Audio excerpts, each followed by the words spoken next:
Everyone, welcome back to my channel. आज के इस वीडियो में हम क्लास 7 के हिंदी के अध्याय 1 को पढ़ेंगे, देन इसके क्वेश्चन को सॉल्व करेंगे।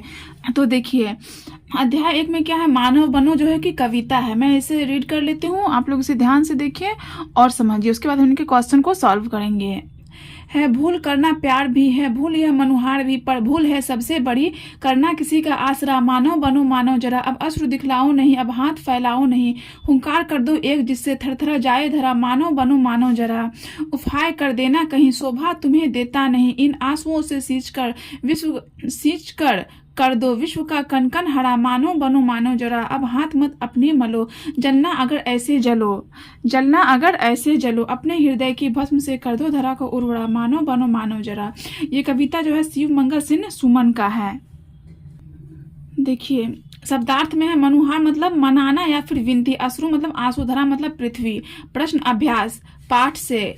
तो पहला प्रश्न है, मानव बनो शीर्षक कविता के कवि कौन है। तो यहाँ पे देखिए, कविता के कवि का नाम यहाँ दिया हुआ है ना, शिव मंगल सिंह सुमन। तो आपको यही लिखना है।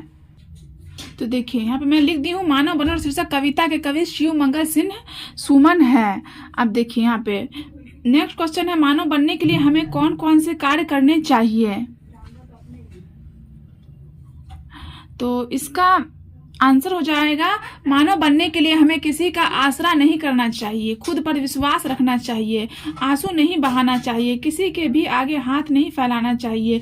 मानव को ऐसा हुंकार करना चाहिए जिसकी आवाज से धरती थरथरा उठे, अपने आंसुओं को जन कल्याण में लगाना चाहिए। नेक्स्ट 3 नंबर में, कवि के अनुसार सबसे बड़ी भूल क्या है। इसका आंसर हो जाएगा, मानव का सबसे बड़ी भूल है किसी पर आसरा करना अर्थात आशा लगाना। देखिए, अब है अर्थ स्पष्ट कीजिए। 4 नंबर में है, क में, अब अश्रु दिखलाओ नहीं, अब हाथ फैलाओ नहीं। इसका क्या करना, आपको अर्थ स्पष्ट करना है। तो इसका अर्थ हो जाएगा, हमें किसी के सामने रोना नहीं चाहिए। अश्रु मतलब क्या होता है, रोना मतलब आंसू।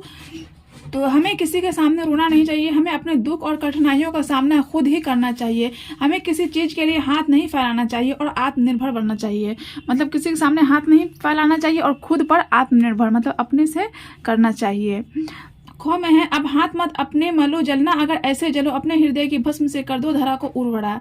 इसका अर्थ हो जाएगा, मनुष्य को अपनी गलती पर पछताना नहीं चाहिए, किसी से जलना नहीं चाहिए, और अगर जलना है तो ऐसे जलना चाहिए कि अपने हृदय से दूसरों का दिल जीत लेना चाहिए। हमें मनुष्यता का परिचय देना चाहिए और हमें दूसरों की मदद करनी चाहिए। अब देखिए, पाठ से आगे इसमें दिया गया है, फर्स्ट नंबर, मानव बनने की बात जो कवि द्वारा बताई गई है, इसके अतिरिक्त आप मानव में और कौन सा गुण देखना चाहेंगे। आप मतलब कि मानव में और कौन सा गुण देखना चाहेंगे, ये आपको बताना है। तो इसका आंसर हो जाएगा, हम मानव में निम्नलिखित गुण देखना चाहेंगे। मानव सत्य और अहिंसा का साथ दे, मानव को समय के महत्व का ज्ञान हो, मानव अनुशासन युक्त हो, मानव में परोपकार का गुण हो और वह सहनशील बने। नेक्स्ट क्वेश्चन है, सेकंड नंबर में, अगर कोई समस्या आपके सामने आती है तो इस समस्या का समाधान आप कैसे करते हैं, उदाहरण सहित समझाइए। मगर आपके सामने कोई समस्या आती है तो उसका समाधान आप कैसे करते हैं, उदाहरण देकर आपको क्या करना है, बताना है।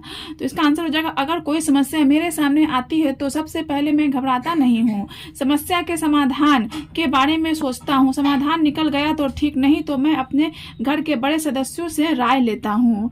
एक उदाहरण बताना है जो कि आपके साथ हुआ है, तो आप अपने अनुसार लिखिएगा। मैं यहाँ पे लिख दी हूँ आपके साथ, मतलब आप समस्या का समाधान कैसे करते हैं, ये आपको अपना उदाहरण देके बताना है। तो यहाँ देखिए उदाहरण, मेरा विद्यालय मेरे गांव से ज्यादा दूर है तो मुझे पैदल विद्यालय जाने में बहुत सारी समस्याओं का सामना करना पड़ता था। मैंने यह बात अपने माता पिता को बताया तो उन्होंने मुझे एक नई साइकिल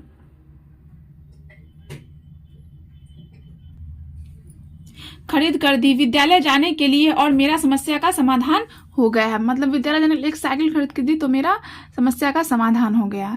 ये क्वेश्चन नंबर 3 है, मानव होने का अर्थ है अपने जीवन पर खुद का अधिकार। इस विचार की तर्कपूर्ण समीक्षा कीजिए।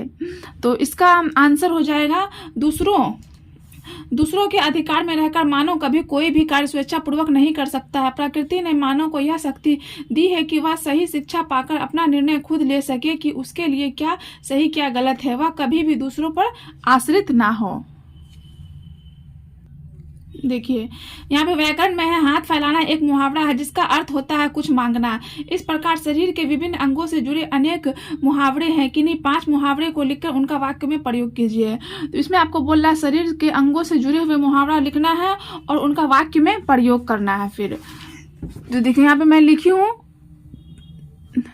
पहला लिखी हूँ कान देना, मतलब कि ध्यान देना। कान देना का मतलब होता है ध्यान देना। इसका वाक्य में प्रयोग होगा माता पिता की बातों पर कान देना चाहिए। दूसरा है आंखों में धूल झोंकना, मतलब धोखा देना। इसका वाक्य में प्रयोग होगा पुलिस की आंखों में धूल झोंककर चोर भाग गया। नेक्स्ट है हाथ मलना, मतलब कि पछताना। तो गलत काम करने के बाद हाथ मलने से कुछ नहीं होगा। नेक्स्ट है फोर में छाती पर सांप लौटना, मतलब ईर्ष्या, मतलब क्या होता है जलन। मोहन की छाती पर सांप लौटने लगा क्योंकि उसका साथी परीक्षा में सफल हो गया है। 5 में अंगूठा दिखाना, मतलब देने से साफ मना कर देना, मतलब इनकार कर देना, देने से साफ मना कर देना। इसका वाक्य में प्रयोग होगा जिस पर मैं सबसे ज्यादा भरोसा करता था मुसीबत में उसी ने मुझे अंगूठा दिखा दिया। देखिए सेकंड नंबर में दिया गया है आपको इन शब्दों के विपरीतार्थक शब्द लिखिए। विपरीतार्थक शब्द मतलब होता है उल्टा शब्द। उल्टा शब्द आपको लिखना है। कौन है फैलाना, फैलाना का हो जाएगा समेटना। प्यार का नफरत, मानव का दानव, भूल का याद। तो हमारा चैप्टर 1 जो है वो कंप्लीट हो गया है। आई होप कि आपको इसमें कोई प्रॉब्लम नहीं आया होगा। वीडियो देखने के लिए थैंक यू सो मच।